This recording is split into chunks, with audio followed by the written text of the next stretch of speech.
Disney recently held its very controlled, highly limited US red carpet premiere for Snow White, and surprise, surprise, it was met with nothing but glowing praise from a carefully selected list of hand-picked friendly critics. These were the only people allowed to review the film, critics who wouldn't dare say anything negative. And the best part, they weren't even allowed to speak to Rachel Zegler. It was as if Disney treated her like she was infected with Captain Trips from The Stand, or strapped down like Hannibal Lecter in The Silence of the Lambs, completely muzzled to prevent her from saying anything else that might further tank the film's already dismal reputation. Whether it was to stop her from casting a spell from Excalibur, or from dropping the world's funniest joke and making the entire room laugh itself to death, Zegler was completely off limits. And if you thought the UK premiere would be any different, think again. It was flat out cancelled. Why? Because Disney simply couldn't take the risk of Zegler making things even worse. Disney's few remaining prospective customers must be wondering how much more damage Rachel Zegler could possibly do. After insulting half the country, trashing the beloved 1937 classic, calling Snow White a stalker, alienating Gal Gadot with political remarks, and mocking the idea of romantic, heterosexual true love, she's practically turned the Snow White remake into a PR disaster of biblical proportions. If Disney was looking for the kind of publicity that makes a film legendary, in the worst way possible, they've certainly got it. It's like a swarm of locusts descended upon this movie straight out of the Old Testament. But of course, the US premiere was handled with the kind of precision you'd expect from a highly stage-managed PR operation. This wasn't just a red carpet event, it was a carefully orchestrated damage control mission. Only the most loyal, hand-picked critics, grateful for their early access privileges, were allowed anywhere near it. And shocker, it worked. The exact very next day, trade publications and social media exploded with the most over-the-top, glowing, almost comically exaggerated praise you could imagine. If you didn't know better, you'd think Disney had found the secret formula to cinematic perfection overnight. Meanwhile, somewhere in front of Mickey Mouse's golden throne, Caddy Stefan was probably tap dancing and playing the fiddle for dear life, scrambling to put out a headline declaring, "Rachel Zegler is a shining supernova." Snow White is supposedly a graceful, gentle tribute to the original Disney princess, a visual feast packed with show-stopping musical numbers and dozens of enchanting animated animals. At least, that's what Disney's approved critics would have you believe. But then you read some of these over-the-top, almost comically exaggerated reviews and start to wonder, wait a minute. One critic even called Rachel Zegler a shining supernova. And you know what? That actually makes sense.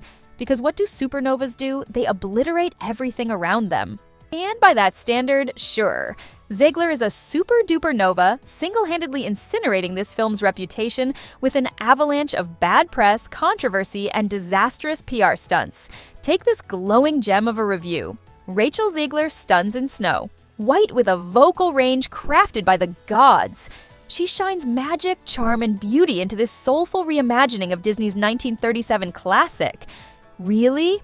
Magic, charm, beauty?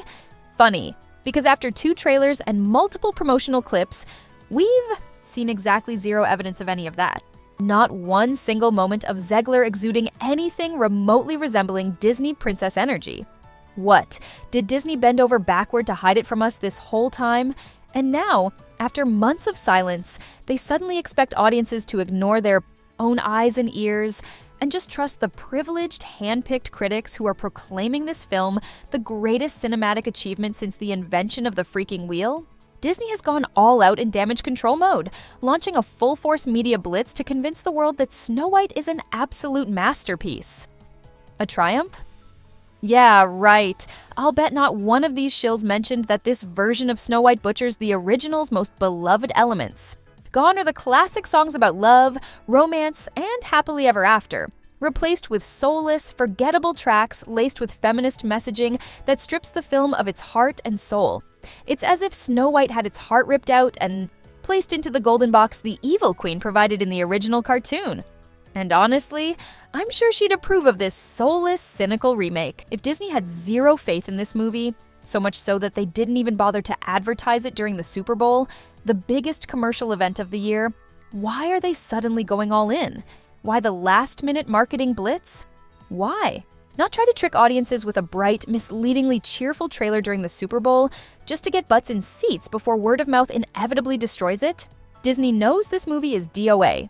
They know Snow White isn't just going to bomb, it's shaping up to be a spectacular, catastrophic failure. And if the pathetic ticket pre-sales, or lack thereof, are any indication, they're about to experience one of the biggest box office flops in recent memory. A ghost town on opening weekend, in response to the over-the-top, laughably glowing reviews. People wasted no time posting screen caps of Snow White's opening weekend disaster, showing empty theater after empty theater across the country. But hey, don't just take my word for it. See for yourself.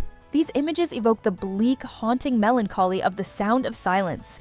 Except this time, it's not just a song. It's a post-apocalyptic wasteland of ticket sales so barren that even cockroaches might be the only ones left watching. I've seen slow box office weekends before, but never anything like this for a supposed major Disney release. Just look at the shocking reality fans are documenting. Wallin Ballin. I've never in my life seen anything like this. Snow White opening Saturday, IMAX, primetime for families, one of the busiest theaters in the entire DC metro area. I go here all the time. I have literally never seen a showing this empty. Chrissy Mayer. Not good. Saturday night, 7:30 p.m., 0 tickets sold, Snow White is DOA. Techie Mantis. This is just brutal. It's official. Snow White isn't just a flop. It's an embarrassment of historic proportions. It's truly astonishing. The biggest cinema in my area, known for its packed crowds during blockbuster releases, is now showing an almost laughable turnout for Snow White. Despite multiple showings on Friday night, the number of sold seats is embarrassingly low. And it's not just here. This multi-part post includes numerous images from various locations, all painting the same bleak picture. Empty theaters, dead screenings, a catastrophic lack of interest. Darth Esquire chimes in, stating, "Here's the first local theater I checked. The sky was a pale blue, the sea had a greenish tint, and the movie screen, a lifeless void, devoid of both color and audience." Friday night is usually a peak time for moviegoers, yet even the fan event in Tucson, California looks sparse. The rear section, normally filled to the brim for major releases, remains eerily vacant. This theater is a prime hotspot, being the most southern AMC in the region. It attracts the Orange County A-list subscribers, yet even they aren't showing up. Robin Wilson reports on a Saturday 7 p.m. IMAX screening, a prime time for families and children, yet not a single ticket has been sold. Meta X, mocking the industry's desperate attempts to spin the narrative, asks, "So tell me, Variety, does your review of Snow White as a shining supernova refer to the blinding glare of empty seats, or the overblown shill propaganda that's become your signature style of reporting?" The story is playing out the same way everywhere. City after city, theater after theater, seat after empty seat. Disney seems to be in full-blown panic mode, desperately trying to salvage what's left by launching an aggressive marketing blitz. But here's the hard truth. This film is doomed. I've said it before, and I'll say it again. The wages of woke is broke. And yes, my friends, I coined that phrase. If you ever hear someone else say it, be sure to remind them where it originated. At this point, the desperate shill reviews are nothing more than a pathetic attempt to prop up a sinking ship.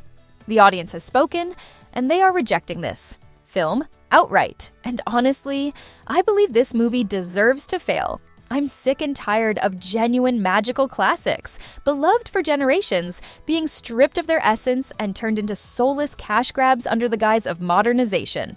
It's an insult to the legacy of storytelling, and even worse, it robs a new generation of kids of the chance to experience these tales as they were meant to be, timeless, magical, and full of wonder.